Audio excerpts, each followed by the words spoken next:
तो hello guys, welcome to study time. तो आज हम करने जा रहे हैं चैप्टर सेकंड, हिस्ट्री क्लास 12 का सेकंड पार्ट।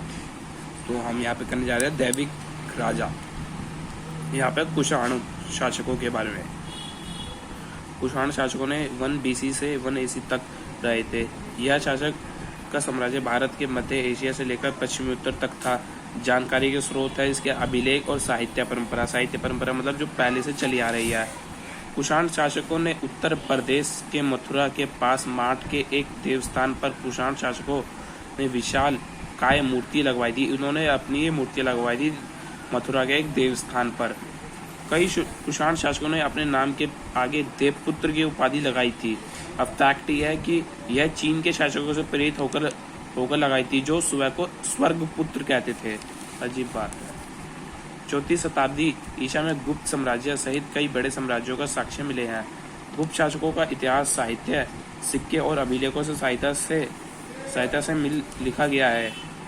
कवियों द्वारा अपने राज्य तथा स्वामी की प्रशंसा में भी लिखी गई प्रशस्तियां भी काफी उपयोगी रही है। आप जाती है एक बुक के बारे में पूछ लेते हैं कि प्रयाग प्रशस्ति के लेखक कौन है। तो वो है हरिसेन। और ये किसके राजकवि थे? ये थे समुद्रगुप्त के, जो स्वयं गुप्त सम्राटों के सबसे शक्तिशाली सम्राट समुद्रगुप्त के राजकवि थे, जिसकी भाषा, इस बुक की भाषा, प्रयाग प्रसिद्धि की भाषा संस्कृत है। तो अब आ जाती है एक फैक्ट के ऊपर। भारत का नेपोलियन समुद्रगुप्त को कहा गया है। अब आ गया बदलते हुए देहात। राजाओं के बारे में प्रजा क्या सोचती थी? इसका जवाब अभिलेखों में नहीं मिलता है।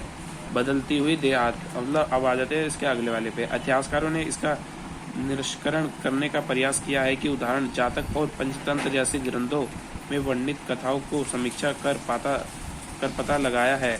जातक कथाएं पहली शताब्दी ईसा के मध्य से पाली भाषा में लिखी गई थी। गतंदु जातक कथाओं में एक कहानी बताई गई है कि जिसमें एक कुटिल राजा जनता के कैसे दुखी करता है, और एक दिन राजा अपनी पहचान बदलकर प्रजा के बीच आता है तथा प्रजा राजा को बुरा भला बोल रही होती है, जिससे पता चलता है कि राजा और प्रजा के बीच संबंध अच्छे नहीं थे, क्योंकि वो उनके बीच राजा कर के लिए उनके भी वो टैक्स लगा देते थे और रात को उनको लुटेरे लूट लेते थे। तो वो प्रजा मतलब खुश नहीं थी, राजा से खुश नहीं थी। वो शासक रुद्रदमन द्वारा सुदर्शन झील की पुनर्निर्माण करवाया गया। ये सुदर्शन झील है, ये चंद्रगुप्त मौर्य के किसी दरबारी ने उसके दरबार के किसी मंत्री ने बनवाई थी।